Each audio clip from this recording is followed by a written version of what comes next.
സംഗീതയെ ഭാര്യയാക്കാൻ വിജയ് ആഗ്രഹിച്ചില്ല. നടിയുമായി ഇഷ്ടത്തിലായിരുന്നു. ഭാര്യയെ ഉപേക്ഷിച്ചെന്ന് റിപ്പോർട്ട്. നടൻ എന്നതിലുപരി ഇനി രാഷ്ട്രീയക്കാരനായിട്ടാണ് ഇളയ ദളപതി വിജയ് സജീവമാകാൻ പോകുന്നത്. അദ്ദേഹം നായകനാകുന്ന അവസാന സിനിമയുടെ ചിത്രീകരണമാണ് ഇപ്പോൾ നടക്കുന്നത്. ഈ സിനിമ പൂർത്തിയാക്കിയ ശേഷം അഭിനയം ഉപേക്ഷിച്ച് മുഴുവൻ സമയവും രാഷ്ട്രീയത്തിൽ ചെലവഴിക്കാനാണ് താരം ഒരുങ്ങുന്നത്. അടുത്തിടെ വിജയുടെ പാർട്ടിയുടെ ആദ്യ പൊതുസമ്മേളനവും വലിയ വിജയമായിരുന്നു. 10,000-കണക്കിന് ആളുകളാണ് അതിൽ പങ്കെടുത്തത്. ഇതിനിടയിൽ നടന്റെ ദാമ്പത്യ ജീവിതവുമായി ബന്ധപ്പെട്ട വാർത്തകളാണ് സോഷ്യൽ മീഡിയയിൽ പ്രചരിക്കുന്നത്. വിജയും ഭാര്യ സംഗീതയും ദാമ്പത്യ ജീവിതം അവസാനിപ്പിച്ചെന്നും ഇക്കാര്യം പരസ്യമാക്കാത്തതാണ് തുടങ്ങിയ നിരവധി ഊഹാപോഹങ്ങൾ പ്രചരിച്ചിരുന്നു. ഇതിനിടയിൽ നടി തൃഷയുടെ പേര് ചേർത്ത് കഥകളും വന്നു. ഇപ്പോഴിതാ വിജയുടെയും സംഗീതയുടെയും ബന്ധത്തെ പറ്റിയുള്ള വിവരങ്ങൾ വീണ്ടും പ്രചരിക്കുകയാണ്. സംഗീതയെ വിവാഹം കഴിക്കാൻ വിജയ്ക്ക് ഒട്ടും താല്പര്യമില്ലായിരുന്നു എന്നും ചിലരുടെ നിർബന്ധപ്രകാരമാണ് ആ വിവാഹം നടന്നതെന്നുമാണ് കഥകൾ. നടൻ വിജയും ഭാര്യ സംഗീതയും ആദ്യമായി കണ്ടതിനെ പറ്റിയും ഇരുവരും വിവാഹം കഴിച്ചതുമൊക്കെ മുൻപ് പലപ്പോഴായി വാർത്തകളിൽ വന്നിട്ടുണ്ട്. ലണ്ടനിലെ ഒരു ബിസിനസ്സുകാരന്റെ മകളാണ് സംഗീത. പൂവേ ഉനക്കാകെ എന്ന സിനിമയുടെ സെറ്റിൽ വെച്ചാണ് ഇരുവരും ആദ്യമായി കണ്ടുമുട്ടുന്നത്.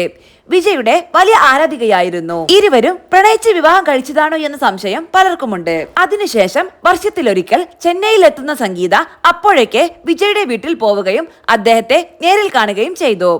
1997 വിജയുടെ വീട്ടിലെത്തിയ സംഗീത വിജയിയെ കഴിക്കാൻ താല്പര്യമുണ്ടെന്ന് വെളിപ്പെടുത്തുന്നത്. ഒടുവിൽ വീട്ടുകാരുടെ ആഗ്രഹത്തിന് നടൻ സമ്മതം മൂളുകയും 1999 വിവാഹിതരാവുകയും ചെയ്തു. 25 വയസ്സുള്ളപ്പോഴായിരുന്നു വിജയുടെ വിവാഹം. ഈ ബന്ധത്തിൽ ജയ്സൺ സഞ്ജയ്, ദിവ്യ സാക്ഷ എന്നിങ്ങനെ 2 മക്കളും ജനിച്ചു.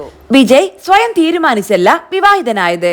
അദ്ദേഹത്തിന്റെ വീട്ടുകാരുടെ സമ്മതം കാരണമാണ് അതിനെ സമ്മതിച്ചതെന്നും അക്കാലത്ത് വിജയ് ഒരു നടിയുമായി പ്രണയത്തിലായിരുന്നു എന്നും പറയപ്പെടുന്നു. സംഗീതയെ വിവാഹം കഴിക്കാൻ തീരുമാനിച്ച ശേഷം നിശ്ചയവും വിവാഹവും തമ്മിൽ ഏകദേശം 8 മാസത്തെ ഇടവേള ഉണ്ടായിരുന്നു. ഈ സമയത്ത് ഇരുവരും പരസ്പരം കാണുകയും മനസ്സിലാക്കുകയും ചെയ്തതിനു ശേഷമാണ് കല്യാണം നടന്നത്. വിവാഹശേഷം പിന്നീട് ഒരിക്കലും ഭാര്യയെ പൊതുസമൂഹത്തിന് മുന്നിൽ കൊണ്ടുവരികയോ അഭിമുഖങ്ങളിൽ പങ്കെടുക്കുകയോ ഒന്നും വിജയ് ചെയ്തിട്ടില്ല. സംഗീത ഇപ്പോൾ നടന്റെ കൂടെ ഇല്ലെന്നാണ് വാർത്തകൾ. ഇരുവരും വേർപിരിഞ്ഞെന്നും ശേഷം സംഗീത ലണ്ടനിലേക്ക് തിരികെ പോയെന്നും മക്കളും അവരുടെ കൂടെയാണെന്നും പറയപ്പെടുന്നു. രാഷ്ട്രീയത്തിനും തന്റെ നേട്ടങ്ങൾക്കും വേണ്ടി അദ്ദേഹം ഭാര്യയെ ഉപേക്ഷിച്ചതാണെന്നും പ്രചരണമുണ്ടായിരുന്നു. നടന്റെ രാഷ്ട്രീയ പാർട്ടിയുടെ പൊതുസമ്മേളനത്തിൽ മാതാപിതാക്കളും സുഹൃത്തുക്കളും അടക്കം നിരവധി പേർ പങ്കെടുത്തെങ്കിലും ഭാര്യ സംഗീതയും മക്കളും വിട്ടുനിന്നിരുന്നു. ഇതൊക്കെ താരങ്ങളുടെ വേർപിരിയൽ അഭ്യൂഹങ്ങൾക്ക് വഴിയൊരുക്കി. മാത്രമല്ല നടി തൃഷയുമായി 15 വർഷത്തിന് ശേഷം ഒരുമിച്ച് അഭിനയിച്ചതിന് പിന്നാലെ ഇരുവരും ഗോസിപ്പ് കോളങ്ങളിൽ നിറഞ്ഞു നിൽക്കുകയാണ്. മാത്രമല്ല നടി കീർത്തി സുരേഷിന്റെ വിവാഹത്തിൽ തൃഷയും വിജയും ഒരേ ഹെലികോപ്റ്ററിൽ വന്നിറങ്ങുന്നതിന്റെ ദൃശ്യങ്ങളും പുറത്തുവന്നു. ഇതോടെ ഇരുവരും പ്രണയത്തിലാണെന്നും രഹസ്യമായി കൂടിച്ചേരലുകൾ നടത്തിയിട്ടുണ്ടെന്നും പറയപ്പെടുന്നു.